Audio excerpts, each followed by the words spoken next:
Hello and welcome to the sixth episode of Music Mates, the podcast where I pick two albums from each year in the 90s, apart from 1992, Music Mates 70s and the final episode that is, and we talk about them.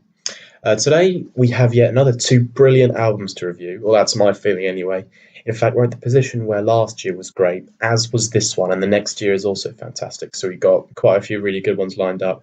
And then unfortunately it slowly goes a bit downhill as we come to the end of the decade.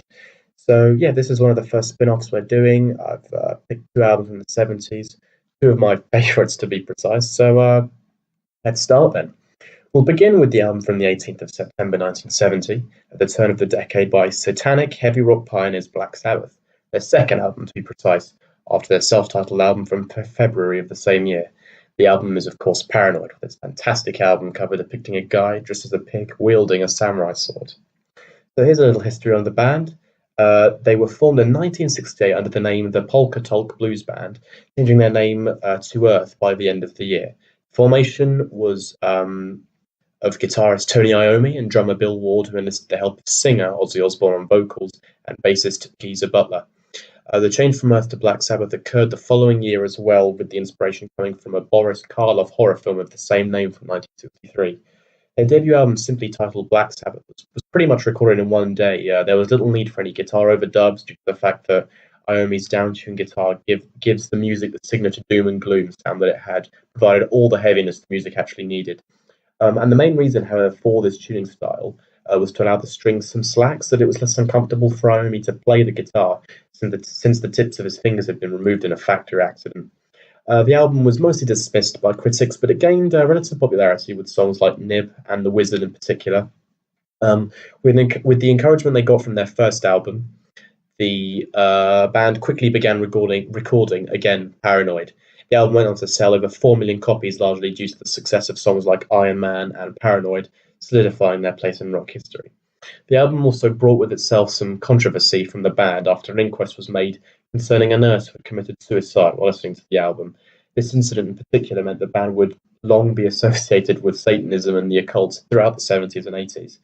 Master of Reality, their third effort, was released in 1971, and it brought the band more success, with Volume 4 released the following year. The album's working title, Volume 4's that is, was Snowblind, which was meant to have represented their increasing use of cocaine. Coming out in 73, Sabbath Bloody Sabbath, which is a legit name of a Black Sabbath album, came out, and by 1976 the band was going through some struggle themselves because their frontman was interested in striking out on his own. Their next two albums, Technical Ecstasy and Never Say Die, released in 1976 and 78 respectively, suffered due to the drug addiction issues surrounding the band and its decreasing popularity in music. In the UK, the punk movement, led by The Clash and the Sex Pistols mostly, were receiving fame, and eventually Osbourne was fired from the group for good. However, the band wasn't interested in leaving the music scene just yet. They hired Ronnie James Dio to be guitar and vocals. In 1980, they released Heaven and Hell, which was a huge success, critically and commercially, becoming their third highest-selling album after Paranoid and Master of Reality, although in the same year, Ward, the drummer, left the band. After finding a new drummer, they released Mob Rules in 1981. In 1982, due to a falling out between Iommi and Butler, Dio and Appice, the drummer, that might be Appice, I'm not 100% sure, sorry, left the group in the middle of the band, forming their own band themselves. After getting new members, their next album, Born Again, was a critical failure, leaving Iommi to be the last man standing, leaving him to put the band on hiatus. Then a lot of nothing really happened until the original lineup gathered back yet again in 1997 on stage. But it would be a while before they recorded again, 16 years exactly, with the release of 13 in 2013, ultimately to be their final album. In 2015, they announced that their upcoming tour would be their last, ending a nearly 50-year career of heavy stoner metal. This is, of course, Black Sabbath. So the album we're doing today, as I previously said, is Paranoid, and it's only 8 tracks, which is fairly short, and the track listing itself includes War Pigs, kicking off the album, then Paranoid, Planet Caravan, Iron Man, Electric Funeral, which is at that point just halfway through the album, Hand of Doom, Rat Salad, and the final track, Fairies Wear Boots. Alright, we've had the intro from Ethan, so what follows the intro? Right, so let's get started on the first song from the album. So War Pigs, I think it's probably my favourite song out of 8. In fact, it's a little over 7 minutes, but I feel like it's worth every single one of them. From the opening with that, like those heavy kind of gear grinding chords that Iommi does on the guitar, to the massively increasingly sped up compressed sound at the end that I know Harry's not a massive fan of. It's quite a roller coaster for me. I love the air raid siren in the intro. It really gives the song that critical hook that an opening track on any album needs, and it definitely has a war-like ring to it. I love the verses where Osborne is singing Butler's fantastic lyrics, and in the background you can quietly hear the pitter patter of the hi hat before the guitar comes flying in at the end of each line. The riffs themselves on this song, and on, I'll be saying this quite often, on any song from this album, they are just legendary. They're memorable. They pack a punch, and the solos they're just good old fashioned rock and roll. I've already mentioned the lyrics. I think they're great. I reckon there's a lot of truth behind what Butler writes about and his perception of war, and it causes and consequences is lived in such a descriptive way for me. The song's main guitar riff is actually meant to have been a big inspiration for the song Arabella by the Arctic Monkeys, to the point where the band will perform the interlude of War Pigs so that their frontman Alex Turner has enough time to pick up his guitar in time for Arabella's solo. And actually, another little fact, the song was originally called Walpurgis, which is basically, as I think Butler described it, a Christmas for Satanists. There's a great line towards the beginning which uses the witch analogy quite well. It's something like generals gathered in their masses, just like witches at black masses. And I think it might even be the first line, actually. It is the first line. Yeah. But the record company said they had to change the name because it sounded too satanic. So, yeah. A little bit. Yeah, I think this is a very strong open for the album. And although I don't know, I'm not really normally a fan of longer songs. Like, I don't know. I feel like if you go for that 7+ minute runtime, unless you're Psycho Sexy, unless you can really do something unique with it, then I'm not really sure if it's justified. But I think this is a really good song, and I like the guitar in it. I think it's a good open. Yeah. All right. So if I could go next, I fucking love the album and I love the song, and it might be my favorite song. I like the sirens at the start, and it's 50 seconds in when the song properly starts, and then you get that killer first line, and it just hooked me. I was like, right, I'm in. And even though the song is 7 minutes, almost 8 minutes, it worked for me. It definitely worked for me. And I don't mind if an album has less songs and the songs are longer. Like I like that it doesn't have that many songs on it, even though if it is a longer album, longer than I think Rumours is. I don't know if you'd classify Black Sabbath as metal, like perhaps like soft metal, heavy rock, like an aluminium or a gold. Yeah, it was the perfect balance for me, where it was like proper like hard 70s rock / like metal I could actually listen to and like understand the lyrics, and like there's a real clarity in the lyrics, and the lyrics are fucking great. And it's just a really good song, apart from the bit at the very end where it's compressed, which Ethan likes, which I'm not too much of a fan of, but that doesn't stop me from loving the song. Oh yeah. My feeling with the song is I really do enjoy the intro to it. It's a great intro that it does a good job setting up the album. I think my slight problem with this song is just that once I feel it's done that, it then just kind of just subsists for a bit. It just sort of keeps to the same formula, which you've got to try and change up a bit more in a 7-8 minute song. I don't know. It doesn't really feel like it ever reaches another level for me during this song. Yeah, I think that is my one complaint, is that for a longer song, I don't know, I think it probably could have been a bit more varied. IMO, in my opinion. But is that all we have to say about War Pigs? We're moving on. It's funny that Harry mentions that he normally doesn't like metal music, and I completely agree. And this band has been often described as the ultimate heavy metal band, but I think they're still considered as a metal band today, and they definitely were at the time because of what their music sounded like. Even though what we know of it today is it's a much different genre.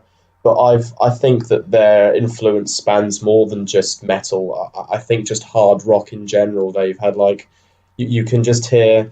I'm trying to think of like a good example. Like when I think of Royal Blood, which I consider to be, I mean, they're alternative and they're a bit indie, but I still consider them to be hard rock roots. I don't think that you would have Royal Blood if there weren't Queens of the Stone Age. I don't think you'd have Queens of the Stone Age if Black Sabbath didn't exist either. So I think a lot of that just modern music kind of stems from this band as its origin, which I really like. But yeah, no, we can move on to Paranoid. This and Iron Man are undeniably the most famous tracks by this band, not just this album, just the band in general, with both being one of the most well-known rock songs of all time, in fact. It's a song I've jammed to with bandmates so many times. It's easy to play. It's fun. The lyrics are kind of poetically depressing, about alienation and loneliness, and the solo is really good too. And the song has been used in so many things, it's unbelievable. I think the most famous one is that it was used in Suicide Squad. Suicide Squad soundtrack is amazing. Yeah. It's too bad the film was like the worst thing. It had a Bohemian Rhapsody in the trailer to trick Ethan into thinking it was going to be a good film. I remember that. At least he doesn't put it in the title to trick him into thinking it was a good film. Oh man, so are we done with this Call of Duty level? What parrot? Wow. So this is probably my favourite song off the album. Just such an iconic riff. I think it's the shortest. Yeah, it's the shortest song on the album as well, being sort of more reasonable. Just under 3 minute length. Surely it's not shorter than Rat Salad. There is another short one as well, though. Oh yeah, no, there is. Sorry, Rat Salad is but that shorter. one is it all instruments though? It's very short. That's an instrumental, yeah. So, it's only like 20 seconds shorter. But yeah. Yeah, I like Paranoid. I think it's got the sort of a classic rock sound. If that is what classic rock sounds like, I don't know. Definitely. But that's the image that came to my head, So yeah. And the fact I like that it's short as well. Yeah, the fact that like we have, apart from Ethan in his intro, we haven't actually mentioned that this is obviously Music Mates 70's, the 70's special, and it feels good to be out the 90s. As much as I'm enjoying Music Mates 90's, it feels good because this is like classic rock. This is like the golden age of rock. And Sabbath call them a metal band, but yeah, this is like quintessentially one of the best rock songs I've heard. I love it. I love how it leads on from War Pigs. I think it's possibly the best song on the album. That's why it's the name of the album. And I don't really know what to say because I don't know if I can do Paranoid justice because I don't really know what I'm talking about. But Ethan summed it up pretty well. Paranoid, it's pretty great. Yeah. No, Is the Android paranoid? That's the question. I don't know. I kind of have a sort of similar-ish problem with this one, but it's like less notable. It just kind of feels like it subsists on the same level for quite a while. I mean, it's shorter, a though. good level to be on, but it sort of gets away with it a lot more. But that's the thing. It's a good level to be on. I don't mind. Like, I don't know. It's like City of God. I'd happily spend more time living in that film. Like, I'd happily spend more time listening to this album. I do prefer a bit more of a build and then a bass drop. I don't know. I don't think good songs actually have bass drops, but you know what I mean. Like an actual sort of rising I don't know, tension to songs. I love Crush 40. Crush 40 is so good though. They're in that video I showed you, Harry. But yeah, I feel bad for comparing these guys to Crush 40. I guess that it is the thing that these are like the classic originators almost of that sound, which is almost a bit of like a foot shooting themselves in the foot kind of thing. Because now I'm like, this just sounds like what I imagine heavy metal to be or hard rock to be, because it has inspired that sound, obviously. But that being said, I do think especially with the vocals, they do a lot of more interesting things as the album goes on. Turns out Ozzy Osbourne, who I always thought was just a meme, is actually incredible. I can't believe it. I always thought he was just a meme who bit someone's head, like a bat's head off, and Ethan writes about in his book. I didn't realise he was actually like a really talented vocalist. No, definitely. This song was actually like this was one of the final songs on the album. I think they pretty much did every song from the album, and they were like, we need 3-minute filler towards the beginning, and then Iommi just came up with the riff, and then the lyrics came along with it, and it was written quite quickly. But it is really good. It's a testament to how strong that riff is, I guess. It's good talent. Good talent. We can move on to the third song, which is probably one of the more different songs from the album. Yeah, I really like Planet Telex. Planet Caravan, if I can read my own handwriting. If I'm making the Radiohead reference for Paranoid, I've got to do it for Planet Caravan as well. Yeah. No, this one is so good. It has a very kind of gentle and mystical bluesy feel to it, with the light drumming in the background. It kind of gives it a sort of psychedelic and hazy feel to it. I really like. Osborne's vocals are really good. They're quite fuzzy and wishy-washy, and it gives the track an added level, making it stand out more. And the outro clean guitar solo is also, I love it so much. It's played with, such accuracy, and it's not overbearing. It still really fits with the tone of the song and what they're going for. And I think the other thing that I love about this song is the lyrics, which have kind of, you can't really hear what he's saying, but I go away and I have a look at the lyrics, and they have like this running theme throughout of almost, roaming through the cosmos, which works with the music video quite well. But because the lyrics are so wonderfully ambiguous, I've read many interpretations online. There are some people who think it's about some alien race who travel past Earth. Like an alien sound to this. Yeah, exactly. They're traveling past Earth trying to find, other life, and they find that our planet is on fire, so they just decide to go on with their journey, which fits with the whole Black Sabbath's famous, apocalyptic sort of feel to it. But it just works on a lot of levels, and it really reminds me, well, I don't know if you guys will see this very much, but when we come on to doing Tool later on in a different episode, the song really reminds me of their cleaner stuff as well. But it's really good. Yeah. I really like the song. I didn't make that many notes. I put about the bass in the intro, so I guess that was based in the intro, which I liked.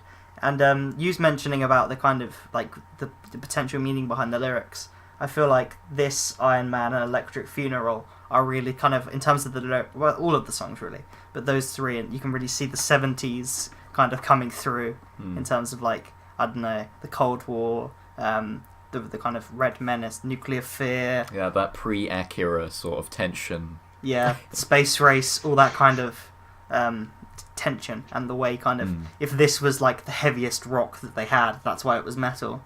You can kind of see the frustration of the youth of a generation coming through Sabbath's music, and it's really great.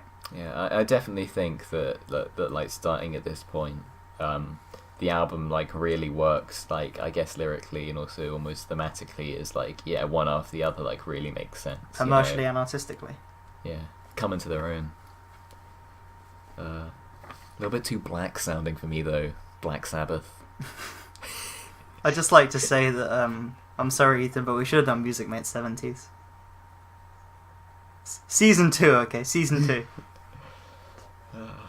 I mean, I don't know. The 90s was pretty good, guys. I don't know if you were all there. We're doing back-to-back Radiohead albums, man. Just to say about Planet Caravan before we leave it, I really like the vocals in this one. Like, I think it has a bit of a departure from like what I would consider to be the generic sort of sound of like metal, and I think it works really well. It's got this like almost like feedback or like distortion to the whole like song, and I think, oh man, it's really good.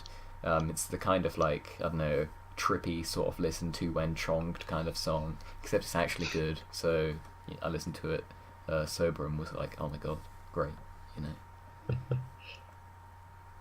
Just hasn't really made an impact on me at all. I mean, like the first time I listened to this album, it was like in the background I was doing something else, and same for like the second time. I just kind of never really came up. I did listen to it like kind of on its own a bit later, but it just, I don't know, it just hasn't really made an impact for me. I think, I don't want to say this with every song about it being on the same level. This one kind of gets away with it because it is kind of just a relaxed, gentle thing. Yeah, but I don't know. I'm gonna slightly give away my overall feeling of the album, which is like at the start, with like War Pigs, Paranoid, and Iron Man. I'm like, okay, I kind of know those riffs. and it just sort of goes on, and then I didn't really like wake up from it necessarily until they moved on to Boys Are Back in Town by Thin Lizzy, and I was like, oh, this.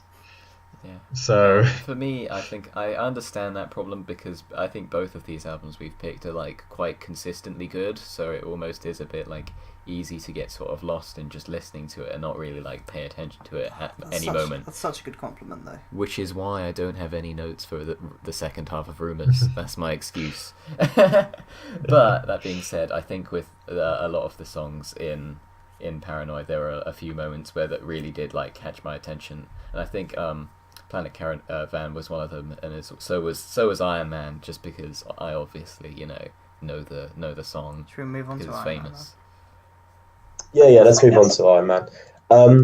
I'd say along with Paranoid, it's possibly even more well known. It may not be one of my all-time favourites, but there's no denying that it is one of the greatest rock songs of all time. Based mostly on that, iconic riff that's instantly recognisable. It's the kind of riff that people go into guitar stores and play them endlessly while trying out guitars. The opening is also great, I think. Before the guitar kicks in, there's the steady kick drum beat thumping away while the guitar plays this really discordant whining sound, and it immediately gives the song an ominous presence, going with the line, "I am Iron Man," which was... I am Iron Man! I don't like the effect I on his don't voice like there. it It's at just all. like a terrible Dalek. I really like it. That effect. No, I like. Do you know how that was? Do you know how that? A shitty robot toy, and I love that so much. Yeah, do you know how the sound was achieved? His head was in a bucket. No, he sang through a broken metal fan. Oh, That's so cool. yeah, that is. Yeah. That's how you do it as well. Yeah. Aussie. Again, the solos are, as per normal, outstanding. In fact, I want to say the last 45 seconds of the song are just brilliant from an outro's perspective. It's basically from the point where all the instruments cut out and the drums kind of hammer away with this really cool kind of drum solo sort of thing. It just at an adrenaline infused rate, and then the guitar comes back in and plays another great riff as the solo leads the song out before it kind of abruptly cuts out. It's just really good. Yeah. It is. You're right. It's a. Yeah, made me think of Whiplash. Oh, another song from The this Iron Man album 2 made me villain. think of Whiplash. Tony, that was incredible. First thing to say about Iron Man is that it was only used in the credits to the film Iron Man, not when he comes out of the cave, which still makes me mad. And What a shame. I also like the ending, like Eden said. Don't like the effect. There's not much to say about Iron Man because it's such a fantastic song that's been consumed into music culture. Actually, one thing I will say, for the longest time I thought this was by AC/DC because AC/DC do the Iron Man 2 soundtrack, obviously, and because it's called Iron Man and it was used in Iron Man, I kind of just assumed that it was by AC/DC. Yeah. Anyway. There's one last thing I would like to say. A lot of people think that the inspiration behind this song is to do with an analogy about Joseph Stalin. While some people think it's about the return of a fallen soldier, many also think it's about a man who has a vision of the future apocalypse, and he's then rendered mute and turned into steel, and his warnings are, they're mocked and not taken seriously, and as a result he becomes enraged and causes the impending apocalypse he sees in his visions, which a lot of people think is a metaphor for Stalin, whose nickname was literally Man of Steel. Really?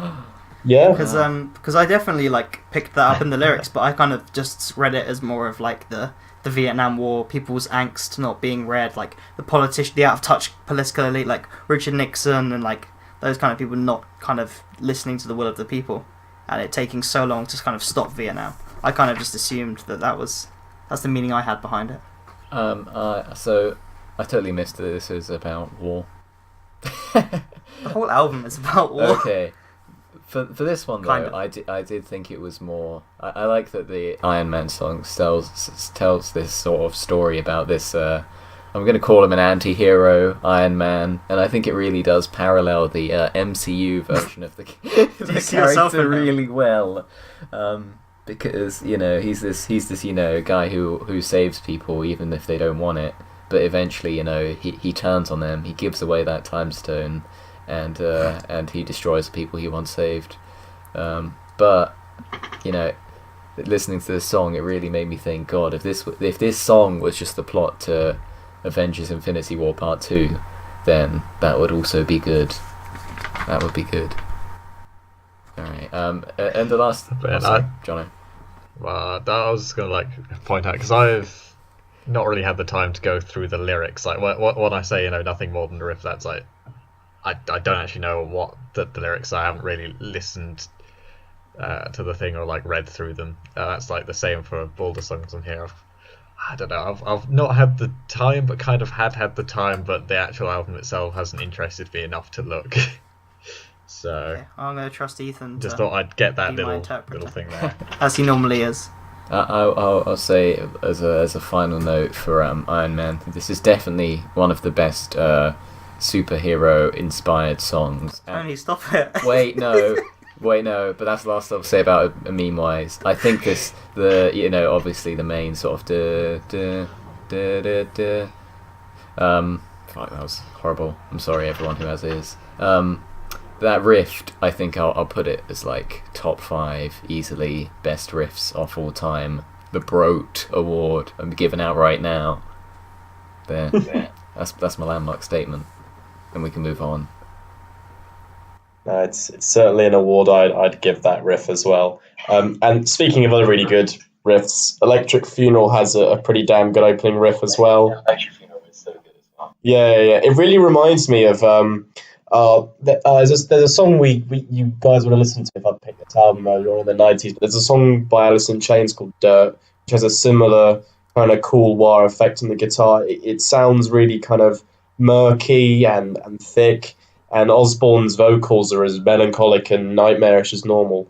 It's just, it's nice when it kicks up a notch later on in the song, and it picks up the tempo a little bit, and the part where he says Electric Funeral with such a low voice is so cool as well.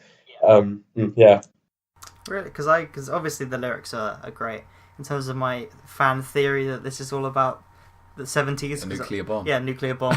I think I got that. It's not subtle, this song, in terms of if in other songs like Hand of Doom, there's only a few lines. This whole song is literally about the nukes. The lyrics are great. I like the music. I like the way they say Electric Funeral. There's a little bit too much emphasis on some of the words that kind of obviously deliberate, but it kind of makes it feel like a bit. I don't know. I'm not a big fan of that kind of thing. I know. To me, Pulp do it a lot. And just one more thing. I was kind of, this was probably my least favorite song on the album. Listening to it, but it's the ending for me that kind of that draws me back in. I go, actually, no, this is a very good song. And Johnny, I think he can make his being consistently pretty great point for most of the songs, but this one definitely has a stronger ending than does the rest of the song. Yeah, and I'd just say that I get that you might think the weird emphasis is a bit weird, but for me, I think the way that this song is sung is probably my favourite in the album, just for having the best vocals.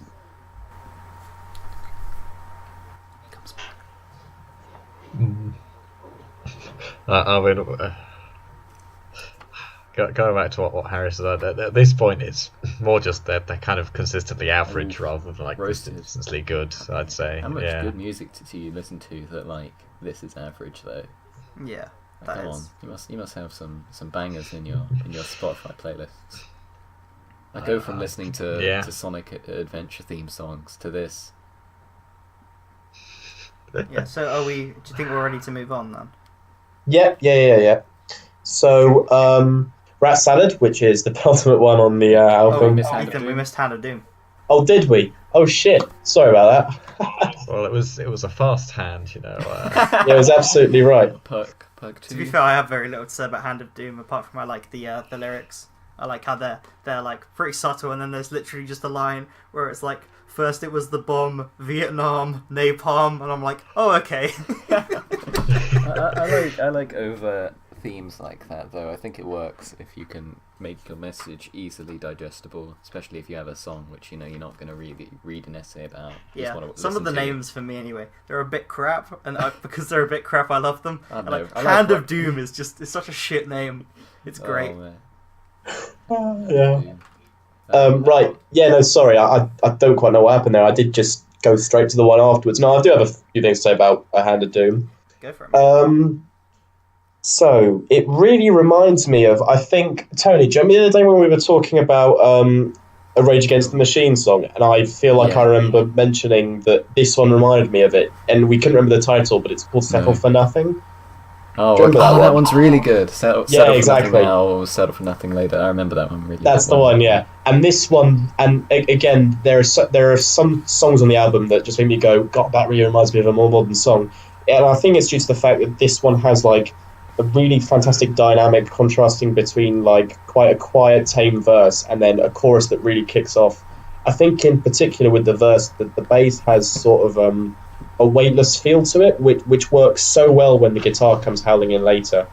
And another thing, I'd say probably my main criticism with this one is that I don't think it needs to be 7 minutes long. I think War Pigs can justify that length, but this one does go on for a bit. Yeah, maybe a little bit. Ethan, I would disagree. I think this one, for being one of the longer songs, I think it definitely does it better than War Pigs does, because I feel like it changes it up more, but that's just my opinion. Oh yeah. No, I understand that. I really like the beat to this one. I think that's what I wrote. I'm going to say beat, yeah. Yeah, If I can I mean, read you my know why own you liked writing. it? Because it sounds similar to Settle for Nothing by Rage Against the Machine. Man, Rage Against the Machine is so good. I feel like Yeah. this is my rage in terms of like the lyrics are really resonating with me. You get but that +2 damage, the Harry. difference is like I feel like these lyrics are a bit clearer, and I prefer the style of music and like the general, just use a Tony word, the texture of this resonates with me a bit more. So yeah, this feels like my rage. Oh my god, I have a war. Wow. Yeah, no. Okay, That song is so good. That's also moving good. on to the penultimate song on the album, we have Rat Salad. Ha ha ha ha. Yes, Make funny shortest name. review because it's the shortest song. Yeah, sure. I think there's only one thing I really want to say about it, and it's well, I like it because it's an instrumental for starters. It has no vocals, but also because it really reminds me of a song by Led Zeppelin on Zeppelin 2 called Moby Dick, which it basically has the exact same song structure. It kind of starts off with a really cool riff, and then there's a long, really skillful and quite impressive Miles Teller-esque drum solo that takes up most of the song before the riff comes in. Yeah, it's pretty much. It's pretty great. Like drum solo's great. Reminded me of Whiplash. Big fuck off solo I wrote, and I can't fault it. I just enjoyed listening to it. I felt like it was a nice change of pace. I kind of wish it was one higher in the album maybe.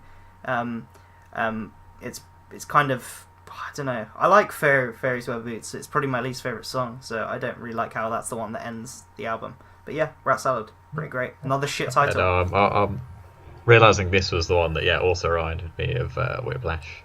Yeah, no, not the other one. I made the note as I was beginning to listen to it. It's like, oh, the guitar's really good in this, and then I realised it was an instrumental song, and I'm like, that's all I'm going to say about it. Okay. Yes, so final track, Fairies Wear Boots. To me, it's getting to the album. It's not quite War Pigs levels of good, but it's definitely, more adequate for sure. I really like the way it kicks off with the delayed guitar effect. It gives it just sounds really cool, and it adds to its weight, especially when it gets double tracked at the beginning too. I like the fact that the intro is long. It gives the song a chance to build before Osborne comes swooping in with the vocals, and the way it ends is awesome. It just has this sort of like idyllic sounding riff that softly fades out, outlining the end to like a truly remarkable album. Ethan, I pretty much I've agreed with you throughout this podcast, but I'm gonna have to take issue there. The intro is way too long. Like, I was waiting for that levee to break, man. It was that I'm talking that long. It just like it was like ridiculously long. It's kind of like a comedic thing of like so long you're waiting for like the punchline to be that it's even longer. Yeah, I like the song when you got into it, but like there was so much shit around the song preventing me from enjoying it. Like, Just gotta say that I'm currently listening to the song now, and I like clicked play when we started talking about it. I'll tell you when when the intro it's starts. like when the levee We'll be breaks. halfway through Rumours by the time. Now, when the levee breaks, surely has a longer intro. I think this has a longer intro because I listened to When the Levee Breaks just yesterday, and after hearing this, I was like, When the Levee Breaks is pretty quick. It gets to the point. Which, yeah. Okay, so it's 1:30. When the Levee Breaks So it's is just like started shorter singing than now. 30. If from now on, whenever we're talking about songs having really long intros, can we just say we're waiting for the levee to break? Yeah, I was quite proud of that one. It's a very good expression. Tony and Johnny? I'll say that I feel like this is a pretty strong upbeat thing to end on, but I don't know, compared to the sort of middle act of the album, I don't think it is as good. But that's comparing it to like Iron Man, so maybe that's a bit unfair on my part. Yeah. Jono?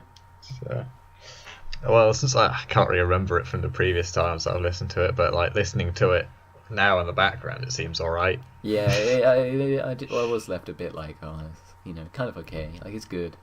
Guys, if we wrap this up now, we're on track to have a Music Mates episode under an hour and a half. That's never happened before. I know. Apart from that one we speed ran.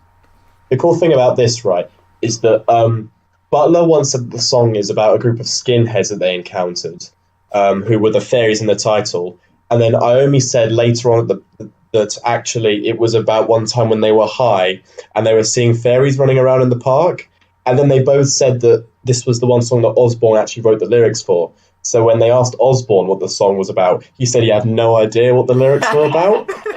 See, I knew Ozzy Osbourne was a meme. Osborne. I knew it. That's so powerful. Yeah, I mean, that's what happens. When Butler writes the lyrics, he knows what they're about, but when Osborne does, he just completely forgets, like, a week later. Also, this isn't about Fairy Wear Boots, this is about War Pigs. But I did something that I never really do. I do it with Queen, and that's probably the only artist I really do it with. But I actually went back and watched some of the live performances, because, like, they're just so good. Yeah, Like, no, even, they're really like, mad. A couple of years ago, I'm like, how has Osborne still got it in him? Like, fucking hell. It's all the drugs, Harry. It is all the drugs. They fuel him. That's why he's always wearing those glasses, Tony. You can never tell if he's high or not. He eats bats to fuel his... To be fair, talent. Harry, he's probably always high. That's true. If you had that much money, you wouldn't, ever be sober. Alright, should we review... Yes, let's slap a number on this guy. So, I guess I can start off as usual. So I really love this album quite a lot, actually. I've listened to it quite a few times now. I remember it got suggested to me by someone who was really into this band, and I went away and listened to this album in particular quite a few times. I love the fact that a lot of the music is really just guitar driven, and it's just it's pumping through these just great riffs every 20 seconds. It's so awesome. I really like the fact that this band has clearly had such an impact and influence on modern music. I've previously said before that they're heavy metal guys, but I'd say it's even more than that. I think they are just hard rock in general, pretty much. Because I think why people don't tend to really say that as much is because they consider Led Zeppelin to be a hard rock band. Maybe at the time, possibly, but I hear a lot more of that Black Sabbath sound in modern music than I would Led Zeppelin. So that's why I think they've had more of an influence generally, and commercially, I would have said. So yeah, no, it's fantastic. I think it's gonna be a really, really high 9. I can't quite give it a 10. I think for Retcon 2 that might be a possibility if I go back and listen to it again a few more times. But it's a 9 for stars, yeah. Okay, so a 9 then. Cool. Yeah, I'll go next. Like I said earlier about this being kind of the Rage 2. Mm-hmm. I feel like we're gonna have another thing where Ethan really likes the album, and then I pull a Tony and go, "It's a 10, fucker." I've been usurped. Yeah, and then in Retcon 2, Ethan's gonna change his score to a 10. But yeah, it really worked for me. Everything about the album, from that opening line of War Pigs, I was hooked. I really enjoyed it on my first listen. I enjoyed it even more on my second, and then just flicking through a few songs, like in between walks or on the train or whatever. I've enjoyed it, and I'll definitely go back to it. I want to listen to more Sabbath. 70s are great, love it. I want to move on to Rumours because I kind of want to be home now, and we've got a whole other album to do. Paranoid's great, 10 out of 10. Well done, Ethan. My favourite album so far. Wow, powerful. I'll quickly say that, I had the reputation for liking, Rage and the, what's it called, Black Hole Sun Soundgarden album we just did. Yeah, but I don't know if I like this as much as I like those two. I think Chris Cornell's vocals were just a bit more impactful for me, and with Rage Against the Machine, like, although this one has a pretty strong message of just like, war, war. What is it good for? Well, absolutely nothing. But I feel like Rage Against the Machine like managed to be like a bit more specific in like what it was trying to say, and I think I like that a bit more than this. But to be fair, just ranking it on its own, I was thinking like, oh, did I really like that much? I only liked a few songs that were like really good. And I look back and realized that those few like songs that were really good were like 4 of the songs out of an album that has like 8 songs. So I'm like, oh, I guess it's really good then. 8 out of 10. Boosh. Yeah. So with me, it just, I don't know. Possibly if I had like longer to come to it, maybe I'd like it more. But it just never had the moment to meld with me. So whenever I was listening to it, was basically like doing it for work, because this kind of is like, it never felt like I was doing it for fun. So I never really got into it, and it was sort of keeping me from listening to the music I sort of had been wanting to listen to kind of this week. So it just hasn't done anything for me really. It's got some good riffs in there, but I don't feel it ever does enough with them, and it just never hooked me. So I think I'm gonna go for a 5. Fair enough. Understandable. This is VA11 in terms of like the ratings. Well, no, VA11 Hallway didn't get a 10, a 9, and a 9. No, I don't mean that. I mean VA11 in terms of the difference, like the contrast in an episode. The spread. Yeah, which is probably the biggest spread we've had. Actually, V for Vendetta's pretty high. Well, which one has the biggest spin and drink coefficient, guys? Let's work this out another time. Oh, guys. It's definitely Old Boy, because I gave Old Boy a 9 and Tony gave it like a 3 or a 2 or something. That's true. Right. Shall we leave a little pause and then we'll jump straight into the next album, Rumours? Okay. Okay, so let's move on to our second album for today, which is by soft rock experimental pop band Fleetwood Mac. Released on the 4th of February 1977, Rumours, the album in question, launched the band to soaring heights, confirming their position as one of the greatest rock bands of all time. In terms of the band's history, they have had a number of changes, not quite pop levels, but they have had a lot quite often. Initially, the band began as a blues band in the late 60s. Fleetwood Mac consisted of guitarist Peter Green, drummer Mick Fleetwood, and another guitarist Jeremy Spencer. And John McVie soon joined on bass when they released their debut album called Fleetwood Mac. The album was an enormous hit in the UK, however, not really quite reaching the US. It hadn't got that far yet. The band released English Rose and then Play On during 1969, showing the band leaving its strictly blues roots and expanding its style a little more.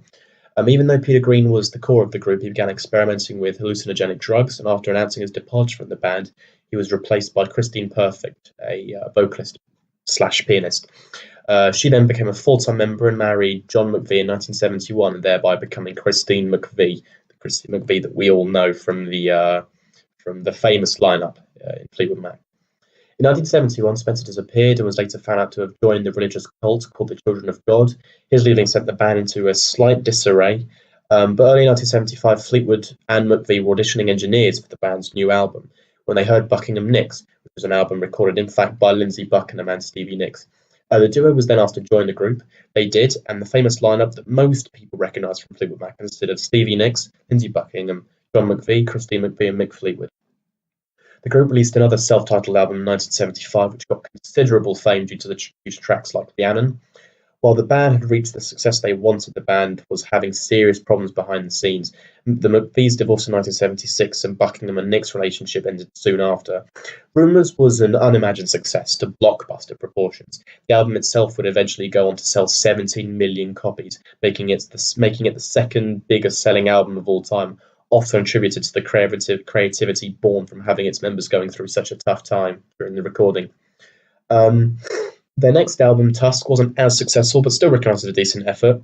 Nix then went on to release a couple of solo albums, with Edge of 17 being a noticeable success as a song. The band reconvened in 1982 for Mirage. After this album, many of the members went on to do more solo work for a bunch of reasons. Nix was beginning to become the breakaway star of the band and wanted more freedom. Buckingham was becoming pretty controlling in the studio, and each member was suffering from various substance addictions. Buckingham, who has grown to become increasingly frustrated with the band, decided to make the upcoming Fleetwood Mac album the last one he would work on. When Tango in the Night was released in 1987, it was greeted with strong sales from songs like Everywhere and Seven Wonders. Buckingham was such an important component of the band that when he actually left after the album, he was replaced by two guitarists, Billy Burnett and Rick Vito. Behind the Mask was released in 1990. Then for Bill Clinton's inauguration, they reunited in 1993 for a concert. Nick left the band, as did Christine McVie, and then they reunited yet again in 1997 for a live album, The Dance. Afterwards, a series of more reunitings and leavings occurred, and in early 2018, Fleetwood Mac reunited to play a gig celebrating an award they received. However, Buckingham had been fired from the band permanently, causing him to file a lawsuit against them regarding his dismissal. And that's probably not the final spark to come out of their career yet. So the album that we're, of course, reviewing is Fleetwood Mac, which includes in its track listing 11 songs, starting off with Secondhand News, Dreams, Never Going Back Again, Don't Stop, Go Your Own Way, Songbird, The Chain, You Make Loving Fun, I Don't Want to Know, Oh Daddy, and Goldust Woman, the final track. So let's get started then. So let's start with our second album today then. So the first song, Secondhand News, it's all right. It's the only one for me that I think isn't really good, which is basically every other song on the album. So it's not the greatest start for me. But because of the fact that the next song is the next song, apology accepted. It's one of the several tracks from this album that is a form of expression relating to the breakup between Buckingham and Nix, which is, I say several, it's basically every song on the album. It has... I was going to say, that's like the main thing I know about, well, Fleetwood Mac is, and quite a few of the songs off this is just how, it's about how they're like falling in and out of love with each other and like having affairs. Yeah, it's completely ridiculous, right? So while this album was being made, between all five members, there were two couples and there was one guy, and both of the couples were in the process of splitting up, and the guy was getting divorced from his wife. So that's what was happening in the making of this album. There are some really other good things about it, though. It has quite an unusual percussion sound achieved by, I think I read online, striking a Naugahyde chair, which is quite cool. And I really like the scatting effects that Buckingham does. I think it gives the song kind of a bounce energy that it needs. And as usual, one of the high points of this album in general, which is very present in this song, I think, is the ability for the band to use harmonies, which they just do tremendously well, especially between Buckingham and Nix. But when McVie joins into it, it just creates this beautiful blend of sounds. Actually, it probably is quite a good song, to be honest. I want to say. Yeah, I think it just has the problem that it's nothing special, and it's in front of Dreams. So if you're me going to this album, you're like, I'm just going to play Dreams and then go through. Yeah, I mean that's what I normally do. If I'm listening to this album in full, I'll just be like, skip the first song. I'll start from Dreams. I'll pretend that's the first song on the album. Yeah, I would just say that I think this song has some like claps in it, right? And that reminds me of the Friends opening. That's my only point of analysis for this album. Right, so let's move on to Dreams. So I'm tempted to say that this is probably one of the 10 best songs I've ever heard. I wouldn't say that it was one of my favourite 10, but I think objectively it's one of the 10 best, technical, I'd say lyrical as well. It's well mixed and it's so well structured. Just all of those, it's one of the 10 best, I'd say. It first off, there are a lot of reasons for this. I think one of the main ones is that it's one of the songs that's pretty much primarily sang by Stevie Nicks, which is disgraceful because she's comfortably the best of the three. Her voice is just astounding. It's great. It's graceful. It's full of tone, and it works with the music on a scale I can't even describe. I'd say the guitar tone is just lush. There's no other way to describe it. The wishy-washy swelling sounds stand out, and they're so unique. There's just sounds in this song you'll never hear elsewhere. I'd say also, going back to what I said earlier, the mixing between the instruments is handled so well. Everything, is not only audible, but there are some very nice hidden nuances and subtleties that you only notice if you go back and listen to it a few more times. I don't think any instrument drowns out anything else. The volumes are all right. It's just perfect.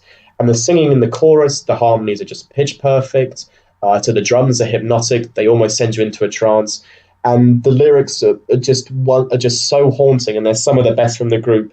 And they're, yet again about Nix's relationship with Buckingham and how she knows, which she said is that he'll never be able to find someone like her again, and he's forever doomed to loneliness, which is again about a fellow band member. So this is what the band was going through at the time. Funnily enough, what makes this so ironic is that this song became such a classic that Buckingham was forced to sing the chorus with Nix every time they performed it live, with the lyrics being about himself, of course. I mean, that must be so weird.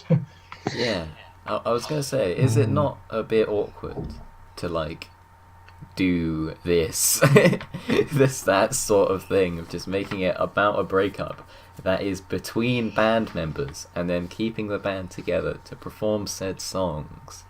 I don't know. I mean, wait until you make Loving Fun, which if I remember correctly from a documentary I watched ages ago, is about how one of them is having an affair with one of the lighting or sound crew. So it's great. It's the 70s, man. They get the same lighting crew guy for every tour. I don't know. Some looks at them while they're performing with an eyebrow raised. Yeah, I've almost utterly misremembered, but I'll say that this is definitely I'll agree with the sentiment that it is way better than the first song, and I think it's I'll say this one is a bit more laid back. I think that the vocals are really good, but overall it almost feels a bit of a lo-fi hip hop. You can study / relax / chill / game to this song if you want. It definitely for me anyway. It's the album is very varied, and I like that. I don't really know what genre it is because it's rock, but pop. At times it feels like kind of pop rock, if you want to call it that. And the vocals are obviously great. But it's a really varied album, and that plays to its strengths. Even though some of the songs, towards Ethan would disagree, but I think towards the end, I'm not a big fan. That might just be the whole classic get bored of an album while listening to it fever. But the variation in Rumours always makes it an enjoyable listen from start to finish. Well, the reason that I would attribute that you don't like the last few songs on the album is that because most of them are sung by Christine McVie and she's not as good as Stevie Nicks. So that's my reason. That's my interpretation of why you don't like the last few, even though technically the final song is done by Stevie Nicks. But if that's all we've got to say about Dreams, we can move on to Never Going Back Again. I'll just add that of course, the other day I was doing some group work off my laptop and had Spotify open. The two people on my team saw that I had Rumours open. They then went, "Oh no, yeah, got to put on some of that," and got me to put on Dreams whilst we were working. So I was right. I think they were there just go, "Oh yeah, that's just one of the best albums." It's play it. No, you're definitely right about that. So Never Going Back Again. So It's I really like this one. I think it's a nice song. It's pretty much all Buckingham as well. He plays the guitar and does the singing too. I like the part where the chorus of voices comes in towards the end as well. It's just quite a short, not too elaborate track. In fact, this and Songbird work for that very reason. They're pretty much just completed by solo members, so it feels like a total and absolute reflection of their characters from how they're written by one single member, if that makes sense. I'd say I kind of like the acoustic nature of it. This is completely off the wall and it's probably entirely wrong, but I got a slight Bob Dylan-y vibe from it, which I enjoyed, and it's a good song. This is where, for me anyway, the album starts to get a little bit more enjoyable until you have just banger after banger after banger, which starts with Don't Stop. Yeah, no, Don't Stop is pretty good. It's famously, I think, one of Bill Clinton's favourite songs, which I think... Good old Bill. Yeah, I know. He used it really quite frequently in his 1992 election campaign. It's just it's a catchy, cheery song. It's hopeful, though an expression of McVie's thoughts on her divorce from her husband. Again, the bassist. All right, just quickly on Don't Stop. Sounds like a Queen song. It's great, classic. Yeah, it is a classic. This is for me when I say you get the real classics in this album. But I mean, you have already had Dreams, but so I guess it's like I don't know. Yeah, this is where it does, like Harry said, sort of gets into its own. This is where the bangers are. It really is. So, should we go our own ways for the next song? yeah, but that would mean the podcast is over, and I want to keep Harry on this as long as possible. Yeah, Go Your Own Way. It's another iconic Fleetwood Mac song. It was a massive hit. I don't think I can quite describe how much of a hit it was. I think it's really good. I'd say the chorus is extremely catchy. It gets across the message really, really clearly, being pretty much like 2 lines. However, I'd say my one problem with it, the one weakness, is that I think there's one too many solos in it for me, I'm afraid. I don't think one of them is needed, and I think that's probably partly because what's happening in between the solos towards the end is that they're just repeating the same chorus, so it ends up feeling a bit repetitive, and it's kind of like, okay, I sort of want this to be over so I can move on to the next one, you know? Yeah, because it is sort of approaching 4-minute territory. Yeah, and that can get a bit long-winded if not handled well, for sure. Yeah. So the next song, where I'd say we're about halfway through now, Songbird, in fact. So yeah, here's the thing about Songbird. While it's really powerful and emotional, and it does pack a hit, it also demonstrates one of the weaker aspects of the album for me, and maybe not for you guys, but I've never been a massive fan of Christine McVie's lyrics. I'm not sure if you guys know who is who when they're singing, but McVie is the one who only sings on this track, and Stevie Nicks is the other woman, and then Lindsey Buckingham he's just the one guy who sings on all the tracks if you hear a guy singing. But McVie, she objectively has a pretty good voice, but I don't think she's as good as Stevie Nicks for 2 reasons. And the first being, I don't think she sings as well as Stevie Nicks, who is, I'd say, one of the closest people to perfection in terms of singing. But I don't really like McVie's lyrics that much compared to Stevie's. I think if you take Dreams and Gold Dust Woman, even, for example, Nicks's lyrics are a lot more imaginative. I'd say that they're less cliched or as obvious as McVie's. And now, obviously, that's a matter of opinion. I get that, but I've always preferred lyrics that harder to decode. I think that's why one of the reasons I love Nirvana so much. There's like a lot of meaning buried underneath all of that kind of ambiguity and poetry, and I get the impression that Nicks is a lot more subtextual than McVie, who kind of tends to just come out and say what she means. And if you like that, then fair enough, but it just ends up sounding a bit boring to me. But having said that, it's still good. And Jonathan, I don't know if you remember, but at one of the concerts, we had a friend who did a cover of this song. Do you remember? Yeah, I do. That's like, I don't know, because I don't know if I've actually really heard the song before then, hearing them sing it in that concert. So I think that was the first time I heard it. Yeah. I haven't really registered it. And the funny thing was that our friend did a cover of a cover. Our friend did a cover of this song. So, yeah, I did quite a few before she did it. Wow. I think I heard it was on like possibly Desert Island Discs. They had what's her name on it, and like talked a bit about her coming up with this song. And I don't know. I think from that she was just like very high at the time, and then just has no idea really how she wrote it, or doesn't think she'd ever write anything as good again. But yeah, so that's like the main thing I know about this song. I'm sort of remembering like the way she was talking about it then. I was like, oh, must be some great piece of music, like listening to it and going, okay, it's good in parts, but it's a bit average. I like it. I got Symphony of the Night vibes, and I like the little Bioshock Infinite in-joke that we could have with the title. I was going to say that. It was pretty slow. Damn. I liked it. Probably the weakest of the four back-to-back bangers in the middle of the album, but it's right before the best one. So. Oh man, the chain. So are we going to go on to it? Because this is the one thing that I don't have anything to say about. I mean, I think we probably need to bring on a guest, someone who has a close relationship to the chain and Guardians of the Galaxy 2. Yeah. Yes. I really like this song a lot, and there's a few reasons I've got for that, I'm afraid. So for starters, it's the only song that's attributed to all 5 members on the album, with all having songwriting credits to some degree. And I think the song was mainly comprised a lot by all pieces of rejected material and some solo work that Buckingham had done over the years. So according to interviews, the final part of the chain, starting with that absolutely brilliant bass line, was written by John McVie and Mick Fleetwood, with Nick's writing the lyrics throughout. It's also very well known for being used in the Formula One theme as well. So I wouldn't say that it's better technically than Dreams, but I'd say that I do enjoy listening to it more.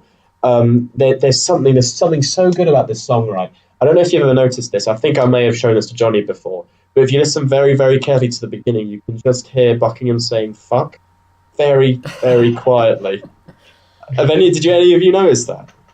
No, I didn't. Well, go. No, and you might even have shown me that. So. Yeah. Go back and listen to it. Turn the volume up all the way, and then just put it close to your ear, and you will hear that. It's so good. I think the recording I listened to was like a live version or a live performance of these songs, so I don't think that would have flown in front of a stage of like. That's too bad. Just does that every does time it every time. Exactly. It's part of the lyrics. But yeah, no. Second, I'd say that it's pretty much everything else is great. The harmonization between the vocalists in the verse and even the chorus elevate the song to such heights. I like the twangy guitar tone. It really gives it a country bluesy feel to it. I like the steady pace of the kick drum is really simple in the verses, but it just captures you and keeps you in. The lyrics are really catchy. They're memorable. They stick out. And the segment just before the outro, which I'll get to, has a slight dissonant feel to it, and I love it. It just feels kind of slightly broken. I think it's to do with the notes that are being played. But when it comes to the outro itself, it just has one of the best bass lines ever. And one of the best guitar solos too. It just has a lot of the best things. In fact, I already mentioned the bass line was fantastic. It just sounds the business, and you know what comes after is going to be great. And the solo, when it gradually fades in, it's poignant, it's sharp, it's really good. The song is a masterpiece. Yeah, I agree. Yeah, I've got nothing more to say. Ethan, you said that it feels a bit broken, and I wanted to interject with, but you will never break the chain. Come on, it's a song line. It's a joke, guys. Laugh. Anyway, I think this is. I don't know. Oh, sorry. Because I think it's a weird mashing of two songs for me. I think it's partly because like I will have first heard the Formula One theme. That is a theme in my head, and so it just seems so weird that it then comes in the middle of this country song, basically. And it just comes in like after a pause as well. It's just like, have your own song where you properly further this great riff, and it just never happens in this. Yeah, it's like a good country start with that. Well, it took me a while before I actually liked the start. To be honest, I found the voices slightly whiny when first listening, but I've now it sounds a nicer harmony now. I don't know, it's like the recording I've listened to sometimes or whatever, but no, I think it's a bit of a mess of a song, to be honest. I don't know. With some good things mashed in at either end, but yeah. I would say that this song, I think it's the best just because of how powerful the vocals are in that chorus, I feel. But that's just my opinion, man. Shall we move on to You Make Loving Fun? Yeah, the song Yeah, about the, Johnny, you make romantic loving technique. fun, my friend. Yeah, I guess the song is good. It's one of the songs from the album that sounds a bit more like a pop song than anything, I'd say. But like I said, I don't really have much of a problem with that. I mean, I guess the main strength of the song is that the bass line's quite funky. It has that sort of electronic sound. Yeah, that If was the- my note. Like some Yeah. jazzy Very thing. 70s. And again, the vocals are okay, but that's because of McVie. If it was, I mean, you probably figured out what the thing is here. But if it had been sung by Stevie Nicks, it would have been much better. I can guarantee you that. And yes, this is in fact the song about the affair that she had with the lighting director who was working on the album at the time. And the best thing was that at the time she told her husband that it was about their dog. Right, okay, and then the next song, I can feel what's going to happen now. It's just going to be me talking for like these last 2 or 3 songs. Yeah, I I don't. mean, I I wanted think- this to finish half an hour ago. I think Yeah, the album yeah, has no, I get peaks, that. to be fair. As much as I like the album, this feels like a very long podcast. It So, definitely has a lot of songs. Yeah, I don't want to know. Whenever I hear this song, I think of a really good film called Almost Famous. I think it's because it has this sort of 60s American country road trip feel to it.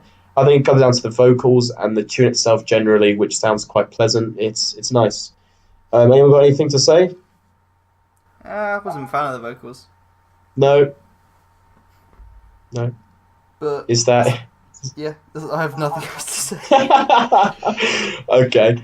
Well, we move on to Oh Daddy, which is the penultimate song. I did write lol next to it. It's my one Yeah. note. That is a funny title, to be fair. That's the only No. thing I can comment on.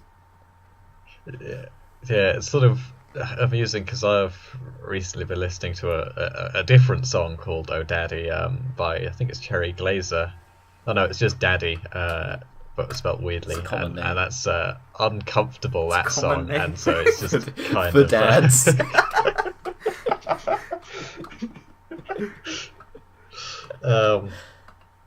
But yeah, no, so I don't really have much to say about this specific song because it just makes me think of a different song called Daddy. Well, I'd say it's probably my favourite song or from the album that's sung by Christine McVie. I think from the opening few chords, it just sounds quite distressing and moving, which captures my attention quite quickly. And another thing that's really cool about it is that apparently the last few notes that you hear at the end of the song was stuff that McVie was playing on the keyboard, to get the attention of the control room, but they just liked those last few notes that were kind of unplanned and just kept them in the final edit anyway, which is quite good. But yeah, let's move on to Gold Dust Woman. I don't know what you guys think about this one. Church Road. We do have a personal history with this song, don't we, Ethan? Yes. Can I now explain why the title is what it is? Right? Because there's 2 songs by this band. There's one called Gold Dust Woman and there's one called Black Magic Woman. So I decided to merge them together and have Black Dust Woman as the first working title to Church. I mean, in layman's terms. You always call it. The Plectrum Church. Yeah. Passive Volume 2. Yerding the snack drawer. The Plectrum Trick sequel No, being called no. El Paso Volume 2 is still the funniest thing. No. You need. No you need- explanation. You need what is it? El Paso Volume for the benzene solver. It's like going from Star Wars to, Episode 5. Yeah, that's true. I'm sorry, Ethan, that we've sidetracked this, but It's a decent song. I quite I'm liked it. sorry. Yeah, no, I like Gold Dust Woman. Yeah, think I did it's- like it. I think it's a good end ? Even though my album had like 15 minutes after this song. I don't know what that was. Did you not listen to the end, Tony, where you get to hear them playing cricket with the... No, the end has a girl kicking a football against the wall. It's got Todd coming in with one of those cleaner things. See, mine ended with them I'm walking back sorry, to Ethan. school on Monday. I'm sorry, Ethan. No. It's okay. I just wanted to say that's slightly inaccurate, right? It starts off with it ends with a girl kicking a ball against the fence, and then a few other so girls bird come and landing steal on the ball away. And it ends when they're gone, right? Yeah, I remember. School on Monday. Yeah, no, it doesn't end with that. It doesn't end with that, man. No, my bad. Ethan, tell us why you like Goldust Woman. Yeah, a lot of reasons. What a way to end the album. This is the other absolute banger. At about 5 minutes long, I just love this track. Again, as usual, Nyx's voice is on point. She's really good. Her voice is, full of such emotion and feeling. That she really gives off this idea that, she's singing the truth here. Like, there's some deeply rooted passion behind her words. There's a particular line that I just love that goes to show what I really like about her lyrics. It's, take your silver spoon, dig your grave. Which is this song being one about taking drugs, mainly cocaine, as a means to get through a broken relationship. Silver spoons being something you actually use to take a certain drug, metaphorically digging your grave, as well as a tool you can actually use to dig a grave. It's such a good line. I like the chorus a lot. It always sends shivers down my arm when I hear it. I also really like the guitar effects on this song. They're really innovative, and they have a nice wobble to them that I quite like. And the last minute of the song is just fantastic. It just becomes this chaotic mess of, Nyx's screeches and howling and electric guitars thundering away, as well as this, really thumping drum beat. It's a great way to end this album for me. So, yeah. Yeah, I do like it. It's got to sort of build up as it goes along as well. It just works. I'm glad you think so. Yeah, so I guess we can get to... rating this album then. I'll start off as I normally do. I love this album. I've probably listened to it as many times as I have previous album that we did. I like it for a lot of reasons. I think the singing is great. I think the song, this album has just has a really sort of timeless feel to it. I think you can enjoy listening to this album when it was first released in the 70s and then listen to it now and it sounds just as good. I think that's partly because of the fact that it transcends genres in a sort of way. It just has like a mash of different styles and influences, and I think for that reason it will just last a really long time. And yeah, again, there's just a lot of really great things about it that I'll not mention because we're pressed for time and Harry's kind of going to go home. But don't worry. Retcon 2, baby. Come on. Yeah, we're Retcon 2. Special on this album again because it deserves it. What would you give it, Ethan? A high 9, just like Paranoid. Ooh. Cool. Nice. Can I go next? Can we go in clockwise? Yeah. See, the thing with Rumours is, upon my first listening, I thought it was going to be a 10. Like, I thought this is definitely one of the greatest songs. And then I had a look at the numbers I'd given each track, and the average was like a pretty high 7. I was like, oh, okay, that's interesting. And upon my kind of second listen of it, I liked it slightly less. I gave it like a decent 9. I thought this is definitely one of the best albums we've done. And actually, upon reflecting upon it more and listening to a few tracks, I'm gonna lower it again. What? No. I'm really sorry. It's a high 8 now, and I think a high 8 is probably the lowest it's ever gonna go. It's great. There's so many classic songs, especially in the middle of it, but there's just, I think for me anyway, there's too many songs that are just a little bit forgettable and just aren't quite as engaging as the rest of them. The variation always keeps it interesting, and I definitely see why as a package it's so successful commercially and artistically. But for me anyway, it's slightly gone down in my estimations, but that is potentially because if you had just done Rumours on its own, I might have liked it more. But compared to Paranoid, it's not quite as good. Is it a bit too new wave for you, Harry? It is. Alright, I think I'll agree with Harry in that I don't think it's like really solid. Like, I don't know, there are some songs that did drop, but I feel like, I don't know, I kind of shafted this song by listening to it all as one sort of package, because although I did that with Red Hot Chili Peppers, which I really liked, I don't know, this album feels a lot more consistent, so it feels like a bit harder to like analyze like each song individually.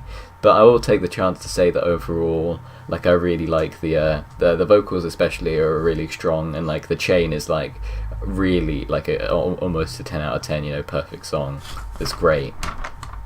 11 out of 10. 11 out of 10. I'll agree with that, definitely. It's so powerful in that moment. And my metric for how good a Music Mates song or album is, or like a pick that we have to do for Ethan, is, because I listen to them when I'm going out, because I download them, right, is how much of an arsehole does it make me look like in public as I listen to it.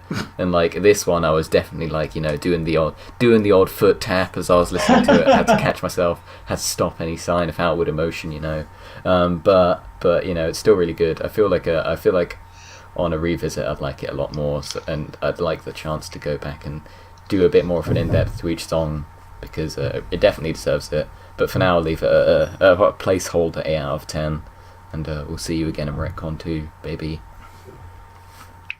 I don't really know how to score it. I think a testament to like just how good the album is that I think each song has got an entry on Wikipedia.